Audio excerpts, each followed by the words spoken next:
Hi, I'm Dave Isaacs from Musicnotes.com, and today I want to take you through my arrangement of the Beatles classic While My Guitar Gently Weeps, written by George Harrison. Let's take a look at the intro to start with.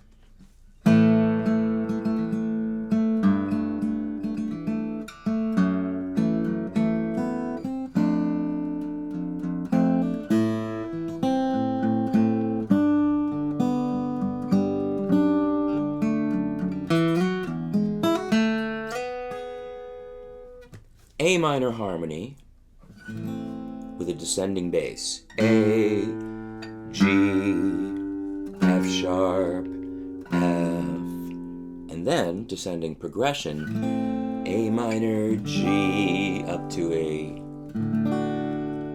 D, E.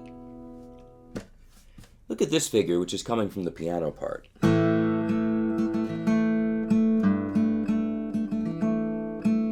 Now I'm taking a small liberty in moving a note to the fourth string here, but I think it rolls really nicely on the guitar. So I'm holding index and middle on an A power chord, string 4, string 3 at the 2nd fret, plucking thumb, index, middle, M on the 3rd string, and then watch this, I, M, P, I in my picking hand, index, middle on the 3rd string, thumb on the 4th, index, back to the 3rd. 3, 3, 4, 3. Same idea. I, M, P, I. Shift. Here's a chord. Index finger extends to get a hinge bar. 2nd string, 1st fret, that note's a C. And then this chord is really an F6 or an inverted D minor. And notice the rhythms here. 1 and 2. And 3 E and 4 and 1 and 2 3 E and 4 and 1 2 and 3 triplet and 3 and 4. Straight up A minor chord, but I'm using just 2 fingers. My middle finger is starting here on the 4th string, but then moving to the 3rd string melody note. Ring and pinky are free. Index, middle, pinky for D over F sharp. Fret hand, middle finger moves in for this little bass motion, and then it's a big E chord. G sharp on the 1st fret of the 3rd string. Hammer on 1st string to the 2nd fret, ring finger. Middle goes to the 3rd string, slides up, bring the ring back in. Now moving on into the melody, we're starting off like this. Here's the tune.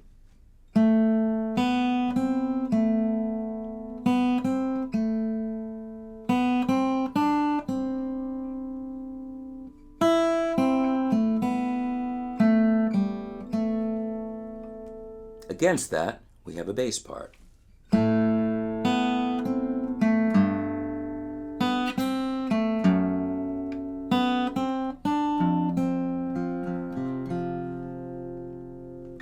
So notice my fingering here, finger 2, finger 1. Now you could use 3 here, but I'm using my pinky because I want my ring finger to be free to set up the next chord, like this.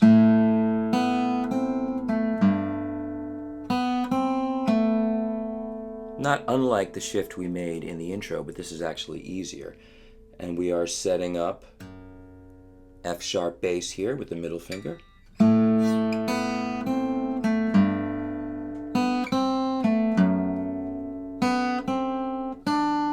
Little finger gets the D, index extends, a hinge bar, so I'm sort of pinching my 2nd string under the edge of my index finger, and then bringing in a bass figure. And notice that my fret hand needs to be fairly extended so that my fingers can reach up, extending out of the knuckle. My thumb is dropped, my wrist is dropped. And in this position, I can lean in to cover the hinge bar at the 1st fret and curl ring and pinky to get those bass notes clean. Now, as we move on, I get a little bit more activity, and you'll notice that the bass picks up.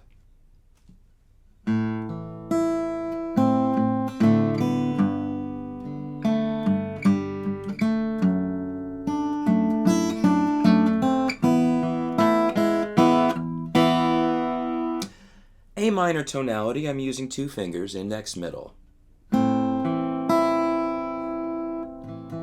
This D string note is really just filler, but it does fill things out nicely. So notice the bass, articulated by my thumb, 1, 2.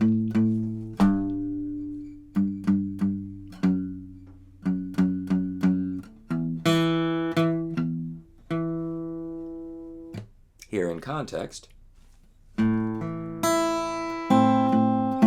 See how I move that middle finger over?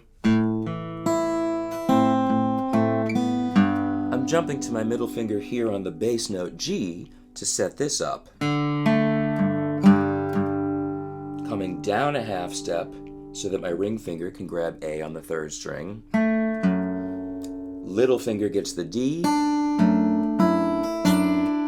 I can keep that bass going and then just shift to index on the 2nd string to have a resolution out of D over F sharp into the E chord, like this.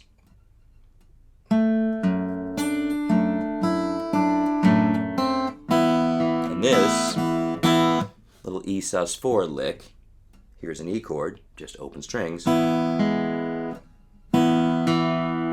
octave bass, and then I'm going to bring in, so this is just index middle so far, ring comes in to grab the 3rd string, and we get our sus4. Play that as 2-note chords. So the lick then is, notice how active my thumb is through all of this.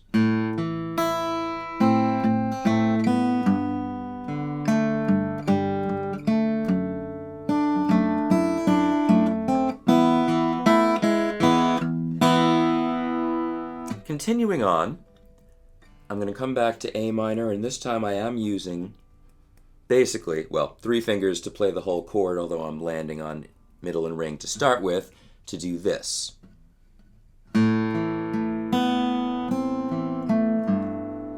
So we have a little bit more of a rolling texture here because we hit the bass with the thumb, and then thumb, index, open string with the middle finger, hammer.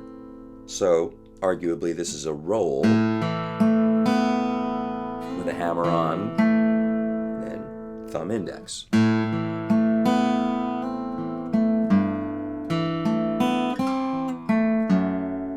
Same fingering shift, the little finger is grabbing that pinky. Extended bar, bass figure.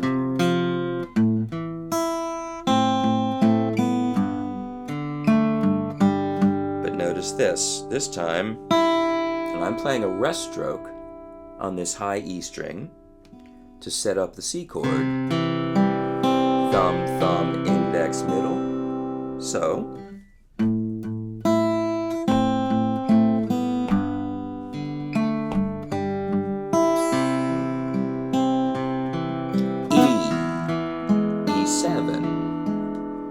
so the C chord, we strike first the high E. The rest stroke sounds good, it's not obligatory. Could just play the open string.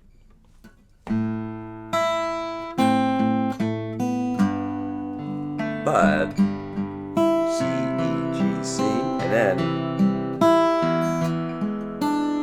so C builds this way. Then the high E again. E7 chord, fret hand using index middle, pinky comes in to get the 7th, which then lifts off for an open string, and we're into the B section. The B section is interesting because in typical Beatles fashion, we take an unexpected harmonic twist from A minor into A major.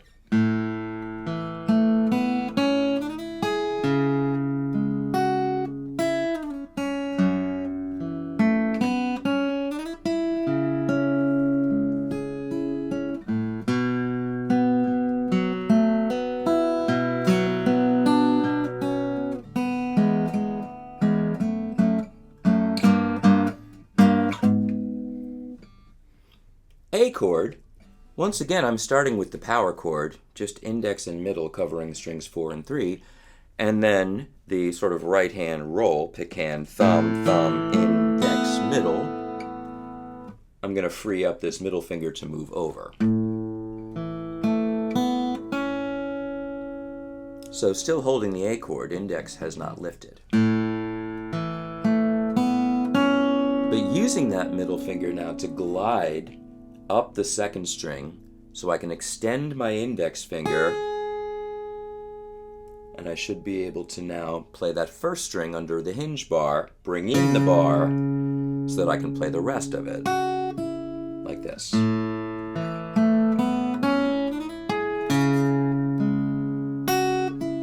Needing my little finger for a melody move here, so here's C sharp minor. Now I'm going to slide middle down to the second fret, extend index, bring middle ring over, middle back, slide up. So here's this whole piece.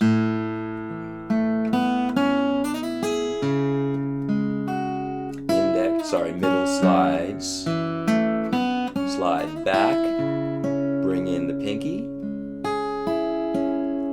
little filler roll across the strings, B minor,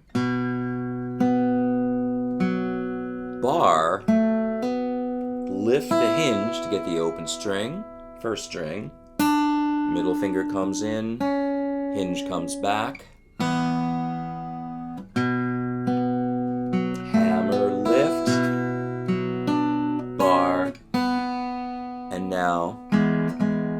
just a two-note E chord, and we walk this figure up. 6 and 3, first the open string in the first fret, second fret, third fret, fourth fret. You can even fill that out with the E or B strings or both, and it'll sound good. But we can also keep it simple right now, as we have it in the music. Continuing on, this time we have the melody in thirds, and I would finger it this way. I'm using middle ring pinky, first using middle ring to get the power chord fingering, and then second and third strings together, and I've got the index coming over here to the third string, first fret for G sharp.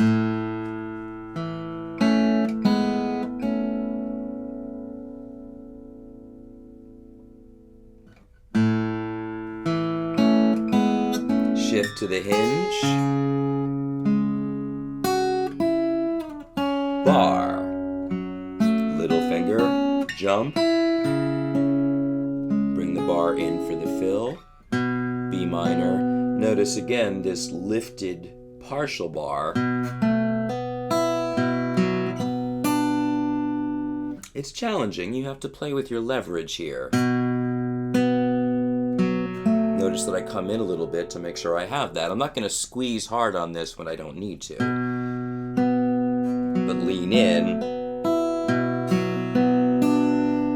A little bit of elbow movement can help a lot with bars, just finding the spot for the right leverage.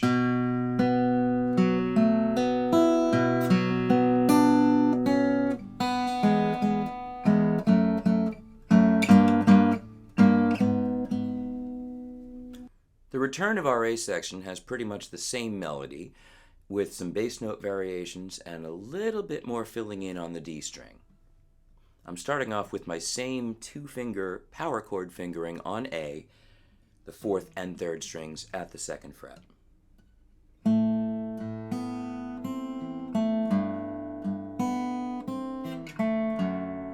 So notice that shift. This is thumb, index, ring, pinky, bar,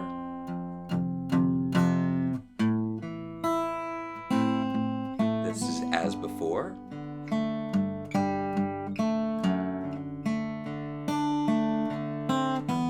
filler, watch the bass.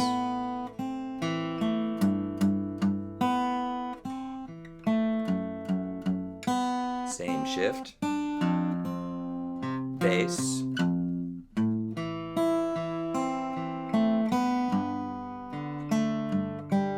notice the high E string. I do like a rest stroke here. I think it actually gives you a nice solid landing onto this new chord, the C, which is sort of built one finger at a time. Then again, the rest stroke E. Keeping my middle finger here where it is, I can set up a simple E7 and lift open B string. From this point, we can go back and repeat, or we can move on into the ending. From this point, we can go back and repeat. The recording actually repeats a vamp with a guitar solo that fades, but I like tying it together with a return to our intro figure and play that as an outro. So coming out of the A section into that outro sounds like this.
All of that basically the same as what we had at the beginning, except of course for this final A minor triad up here at the 5th fret, strings 1, 2, 3, one finger bar, just to make it sound nice and final.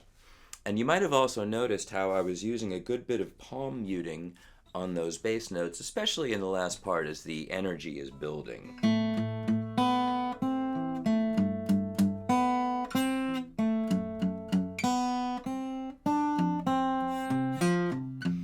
I should mention in passing that I am using a thumb pick. This works just fine with the bare thumb, although I do find things like the palm muting in the bass while allowing the open strings, the treble strings to ring clearly, is much more natural with the thumb pick because I have some room to clear those ringing strings when I'm muting down here. This has always been one of my favorite songs, and I've really enjoyed putting this together for you. I hope you have as much fun with it as I did. I'm Dave Isaacs for Musicnotes.com, and thank you so much for hanging out with me and watching.